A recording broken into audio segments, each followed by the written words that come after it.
Welcome to the latest episode of 5 on the Floor on the 5 Reasons Sports Network. Thanks for joining us on your favorite podcast app, Apple for Apple Podcasts. If you're on Android, Spotify, or the 5 Reasons YouTube channel. Make sure you subscribe to Off the Floor. That's our Discord server, $2.99 per month. There you get to communicate with Heat fans and us all day long. It's a little more irreverent than the commentary on Twitter, also a little bit more informed. You can check it out. Again, $2.99 per month. Get off of Twitter. Check out the link in the description. Click on it. You do need to pay through, though, if you want to see all of our different channels. Also, check out the great sponsors of the 5 Reasons Sports Network, and that includes Underdog Fantasy. You think that Tyler Hero is going to go over his 20-point average next week? Terry Rozier over 18.5? You can play that on Underdog. Join over 5 million fans that are already playing on Underdog with their pick-em game. You can win money by making picks on your favorite players. I played on Underdog, had a good experience with it throughout. Lots of different things that you can do there, so make sure that you check it out. Use the code 5, F-I-V-E, you know that code. Use the code 5 to get up to $1,000 in bonus cash instantly. That's right, the code 5, F-I-V-E, up to $1,000 in bonus cash instantly. All you got to do is play higher or lower, but here's the key. You must be at least 18 or 19 in Alabama, or Nebraska, over 19 in Colorado for some games, 21 or over in Massachusetts or in Arizona, and present in the state where Underdog Fantasy operates. Terms apply. Void in Colorado. If you're concerned with your play, call 1-800-GAMBLER. That, again, is 1-800-GAMBLER. And now, today's episode. Down to Biscayne. Yikes. 5 on the floor, ride for my dogs. Where here's the thing, you can check the score. Hustle hard, couple scars, wearing bubble frogs. Just like Butler said, you in trouble, y'all. Kept the flow playing, got it all banned. Y'all seen the block, stop with one hand. And Pat, we trust. You sound scared.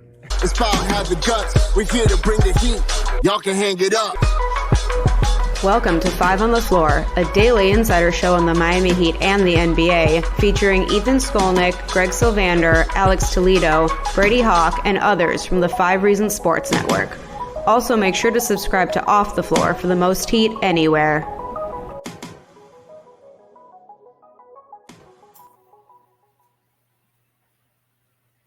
All right, before we get to today's episode, I just want to say one thing here. Our guy Brady Hawk, who you hear in the intro, and obviously is a big part of our content here, his Twitter account was basically phished and hacked. And we are trying to get it back. Essentially, this group took it over, started tweeting their own stuff from it, pretending to be some kind of an account associated with X Books or something else along those lines. And then started DMing his followers to try to phish them in a similar way. I can tell you, it seems that they've been kicked off of the account, but he still can't get it back because the way that this thing is set up, they email you. It's not really funny, actually. I mean, like they essentially, he can't reset his password because they've changed the email address and all that other kind of stuff on it. So we are working on it. He's got over 50,000 followers there, so there are a lot of people that are affected by this. We're trying to find places for Brady's content in addition to 5 on the Floor. One of those places is Off the Floor. He also posted one of his videos, his deep dive videos, today on our YouTube channel. So we will get his content up. This whole thing sucks. We wish their customer service was better. It's not. And again, hopefully we'll get it resolved as soon as possible. We appreciate the Heat, among others, who have been helping us in this endeavor. I wasn't on the podcast the other night, Greg, so this is my chance to weigh in a little bit on where they are through the first 5 games. I got Greg Sylvander. You can follow him at Greg Sylvander. The Miami Heat are 3-2 through 5 games. They have made their way back from Mexico City. They're hosting the Sacramento Kings on Monday night. There's a ceremony to honor Bam and Spo for their participation in the U.S.'s Olympic gold medal. Bam is coming off by far his best game of the season. We waited for the breakout. Well, we didn't really wait for it. We podcasted, Greg, about where's the Bam we were promised, and then the Bam we were promised showed up in Mexico City. So we're still waiting for his first good game in the United States this year. So perhaps that this comes Monday against Sacramento, and it kind of needs to, Greg, because then they go on the road, and they're playing 3 elite or semi-elite Western Conference teams. I mean, Denver's struggling a little bit right now, but Phoenix, Denver, Minnesota, They get a soft game in Detroit, and then they get 2 in Indiana to close the road trip. So we'll have all the coverage of those 6 games, but they got to get this one. But before we get to that, let's look at the first 5. They're 3-2. It's where I thought they'd be. Unfortunately, I thought they would lose the 2 home games to Orlando and the Knicks, and they'd probably clean up against the 3 weak teams. We said they had to. They have. And so this is where they're at. How do you feel about where they are right now?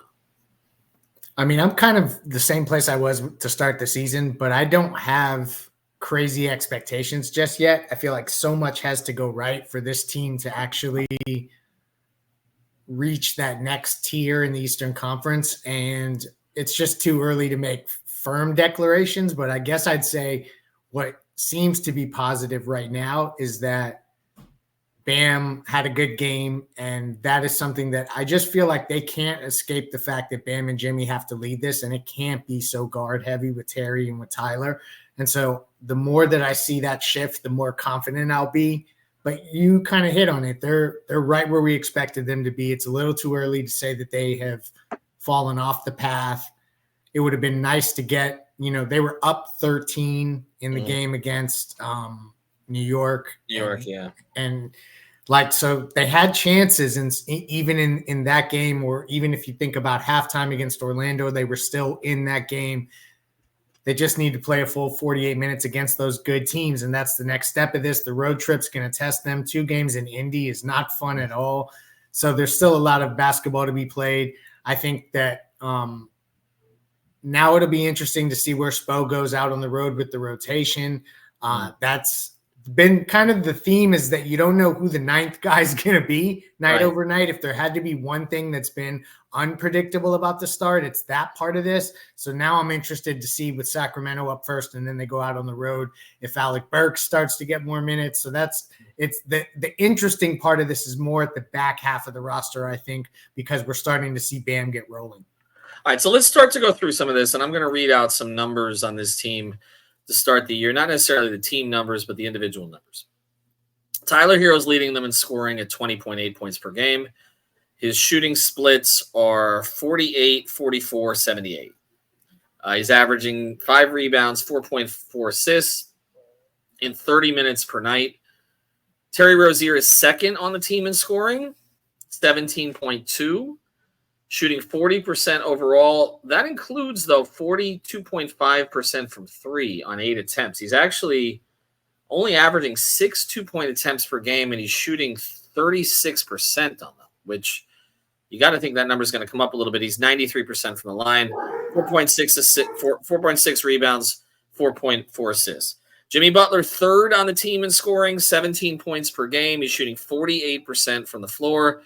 He has not shot the ball well from 3 so far this season. Low attempts, but he's shooting 13% from 3, 54% from 2. He is getting to the line, 8.4 free throw attempts, shooting 71% from the line. That needs to come up. 5.6 rebounds, 5.6 assists, 1.8 steals. That was helped greatly by one game in which he had 5. Bam has now settled in at 15.2 points per game, 8.6 rebounds, 2.8 assists, 44% from the field. He did make the 3 threes in the last game, so now he's shooting 23% from 3. And then you get to kind of the next the 2 young guys, Hawkes. Before you hit Hawkes, I just want to call out how small of a sample size this is. Bam went from about 9.5 field goal attempts per game to 12.4 in the one game that he gets 24 attempts out. Yeah, again, we're sort of at a stage now where like it's everything is going to be magnified by one game's performance. So I think that obviously until we get to the 20 game point of the season, it's hard to evaluate some of this. You just kind of get an idea of trends, and some of it is opponent dependent, etc. Then you had Mexico City, which is a little bit of a different experience. Hawkes averaging 25 minutes a game. Jovic is averaging 23.4, even though Jovic is starting. So essentially, they're splitting the game up. Now, it's not exact, but they're essentially splitting the 48 minutes. Hawkes is averaging 9.4 points, Jovic 8.8.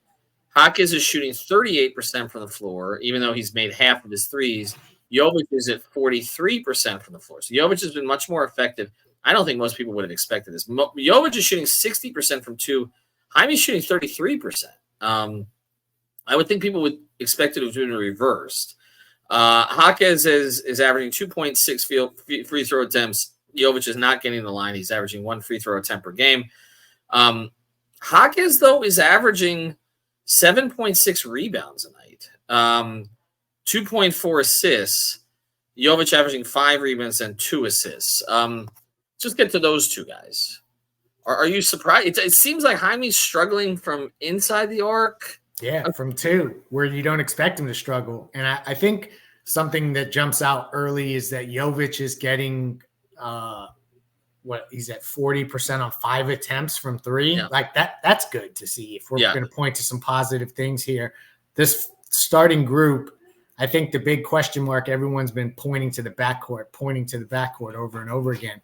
Where truthfully, I believe that the first move that will be made, if a move is made, will likely involve Nico. And it's just a matter of, do they take Jaime out of the supercharged 6-man role that he feels like he's perfect for this team for, or do they go with a more traditional move where they kind of move someone up that's maybe not even in the rotation like Highsmith? But early on, I think Jaquez is going to figure out the stuff from 2. It's encouraging to see that he's hitting well from 3, albeit on short attempts. I mean, I think it's probably 2 attempts a game, 2.5 attempts a game.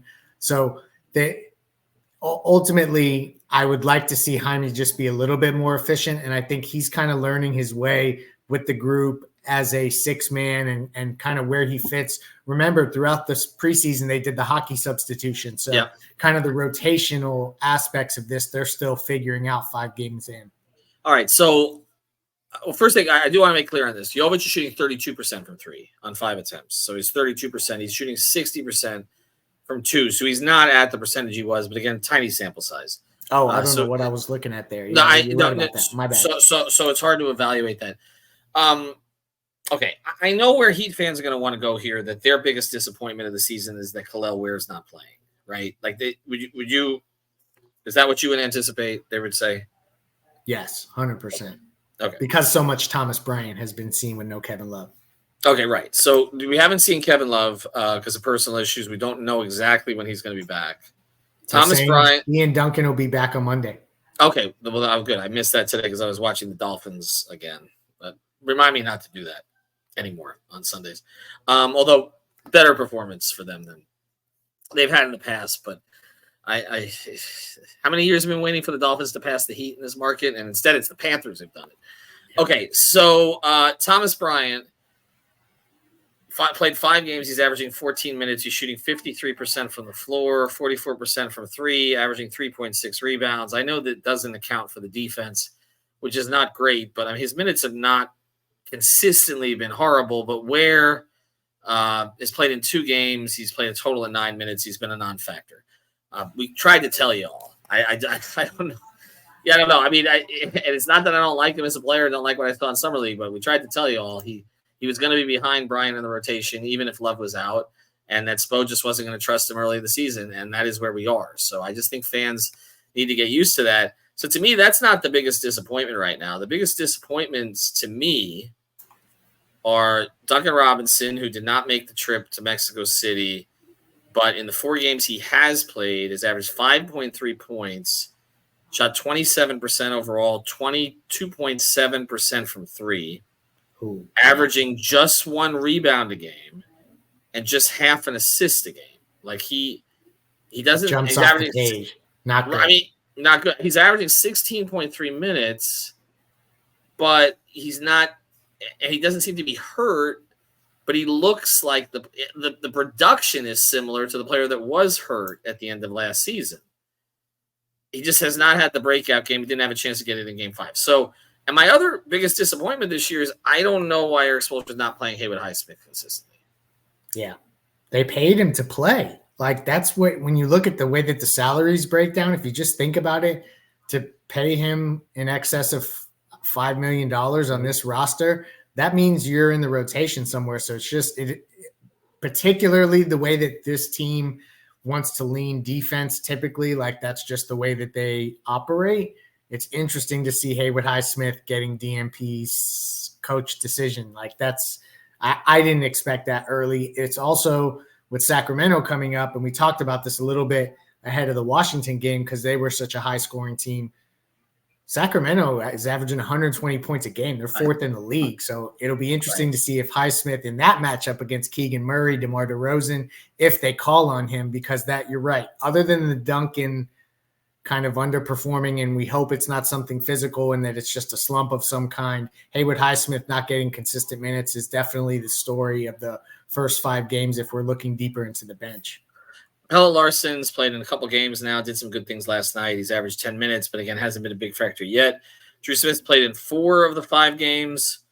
He hasn't shot well. We didn't expect him to shoot well. He's shooting 33.3%. I liked his minutes in the game against, I think it was the game against New York. I liked his minutes there. I thought he gave you what he gives you, which is defense, and kind of got off the ball a little bit, plays with some physicality. And I don't have a problem with Spo inserting him at certain times. And then we saw Josh Richardson play 16 minutes in his first game back, missed all 4 of his shots. That will come around over time. It typically does for Josh. And I bet he gets it. And just to sneak in on Josh real quick, I just want to say I think that they'll also give Josh an extended stretch coming up here as he gets more and more healthy and ramps up. He's going to be given the opportunity. Spo trusts him enough to get a 20-plus minute, 25-minute type game. So I would be on the lookout for that, and they're going to see if that works. Yes, and on the other side of this, what I want to get to is where he does go with the back end of this rotation now, because it does seem a little bit all over the place, and now he's got an option, which is Alec Burks has played in 3 games, averaged 21 minutes in those games, and he's shooting 73% from 3. He's made 2 point. He's averaging essentially 2.7 of 3.7 shots made. So what is that? That's like essentially he's made 8 out of, what are we looking at here? 8 out of 13 3-pointers, 8 out of 4. So I mean, no, I'm sorry, even better than that. He's like 8 out of 11. He's made 8 out of 11 3-pointers so far. So on the other side of this, we will get into whether or not Spo should make a rotation change that's a little bit more permanent than it just seeming like, Duncan again is out of sorts. The other thing I want to talk about specifically is Jimmy, because we're through 5 games now. They've won 3 of them. And I'm just wondering if this is enough. If what we're seeing so far is enough, because we devoted an entire episode to Bam. Before we do, though, I want to mention a great sponsor of the 5 Reasons Sports Network, our friends over at Water Cleanup of Florida. You can find them at WCUFL.com. That's WCUFL.com, your one-stop water and mold cleanup shop. Based in Boca Raton, they service the entire Tri-County area, but beyond that, they were up helping in Central Florida. They've helped a couple of years ago with a hurricane in Fort Myers. They're all over the place because they're trusted. You can trust them down here as well. We know that South Florida, there's flooding, particularly in some of the downtown areas like where I live in Fort Lauderdale. Reach out to them. You have any kind of a leak, anything like that, you don't want to deal with insurance companies later. Get these guys in there beforehand. Get the preventative maintenance. Check it out at Water Cleanup of Florida. It's WCUFL.com. All right, we'll get to the Jimmy topic here in a second, Greg. Would you put Alec Burks in for Duncan Robinson in the rotation? Or do you just try to get Duncan when he's healthy and fully back? Do you and again, it looks like he'll be back Monday. Do you just try to get him reps with Bam? Because that hasn't happened much either.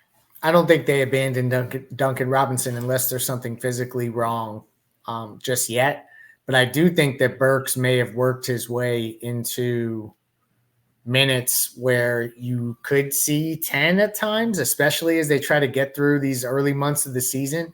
I think that this kind of also ties back to the top of the roster and how much heavy lifting you get from Jimmy and Bam specifically, and then obviously the guards supplementing that.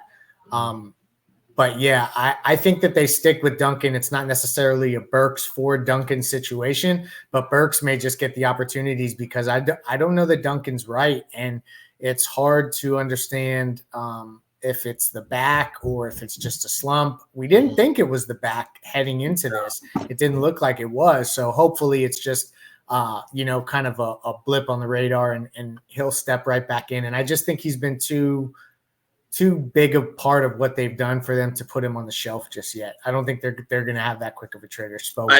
I'm with you on that. I don't think that this is a Strus Duncan situation where Burks does all these other things that kind of Max did that at the time before Duncan had added those elements to his game. Spo decided to go with Max for the physicality he played with and the athleticism that he played with. I don't think that's what Burks is. I just think not that yet anyway. not yet, but I do. And Burks is a proven commodity in the NBA, and that hasn't been what he is. But I do think we're getting closer to the point where there are games where Duncan gets the first half and Burks gets the second. I think we're headed towards that more consistently because they don't have enough shooting overall, I don't think, to survive Duncan being off. And it's tiny sample size. We'll see what happens as they go forward. But he needs to have a game, I think. I want to pivot to the other parties. We've talked about Tyler Summon. We'll do more episodes on him. And we've talked about them kind of leaning into the backcourt and that their top two scorers are in the backcourt. Their top two shot attempt guys. I mean, Hero's averaging exactly 15 shot attempts. Rozier 14. Bam 12.4. Jimmy 11.2.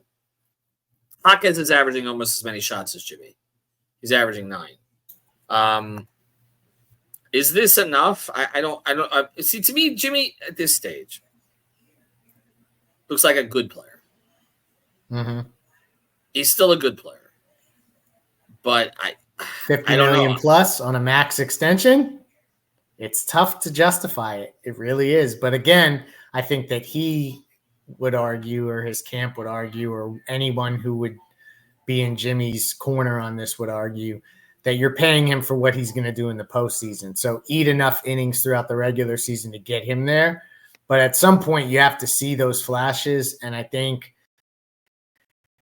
if we're just going to talk through the first 5 games, and I know it's early as hell, have we seen enough of those flashes? Maybe just enough, but it's still a little underwhelming when you look at the stats black and white.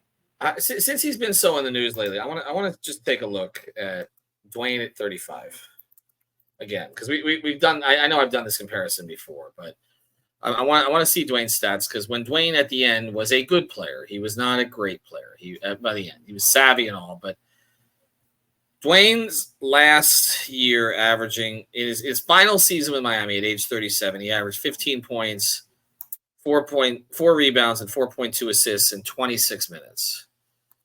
Jimmy so far this season is averaging 17 points. What I have here, and again, it's a small sample size, and points per game aren't everything, but 17 points, 5.6 rebounds, 5.6 assists. He's 2 years younger than Dwayne was at that time.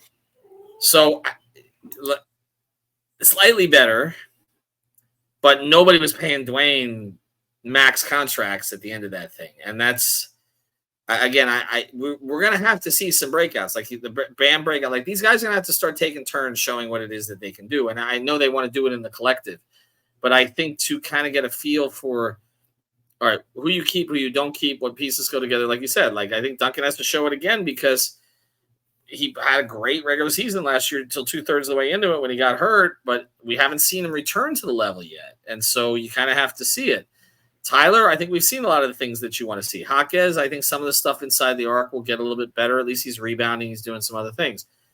Bam, we spent an entire episode critiquing his play or his sort of lack of play or whatever the heck was going on for the first few games. Then we see them feature him against a bad team. And he goes, they're going to have to beat a good team with their best players playing well. Like right until that happens, more than once like too. Honestly, right? I mean, like let's just be honest about it, because you have to build those habits and build that consistency to any level. It can't just be like a one-off situation where we keep pointing back to the win against Phoenix early in November. Like there needs to be a ton of those. Like at least a good handful as we get through the first 25 games. I think this game Monday is important. I do. It's early, right? Good team at home. A good team. Not a great team, but a good team at home, a team that will challenge you. DeRozan has always given them problems. Yep. He's been added to that mix. And, and you got to beat a good team at home. Like Barry has chronicled this. They don't beat good teams at home. We keep saying, it was a good game this night. We know they're going to lose. Like this has been the case for the past couple of seasons. And they're not going to have any margin for error on the road. Like Denver's not what they were, but you still got to deal with Jokic. And Phoenix may just light them up. And Minnesota they're still tough, man. I mean, even without Towns and that trade, adding DiVincenzo. And, I mean, who's dealing with Ant? You got Tyler guarding him, Terry guarding him? No, it's going to end up being a Jimmy assignment, right? So it's just they are, again, the record is fine. It's what I expected. I thought 4-1 was the best upside they would get. Just get at least a 3-2. They're there.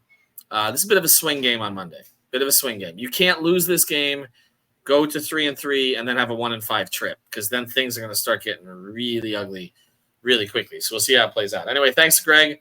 For those of you, again, our Brady Hawk fans, we are trying to get the Twitter account back, but that's what we have off the floor for. So you guys could, if you already subscribed there, you're not going to miss out on any of this content. We didn't do this on purpose. I promise you. We're trying to get the account back. Have a good one, everybody. Thank you for listening to the 5 on the Floor on the 5 Reasons Sports Network. After all, someone needs to listen to my dad.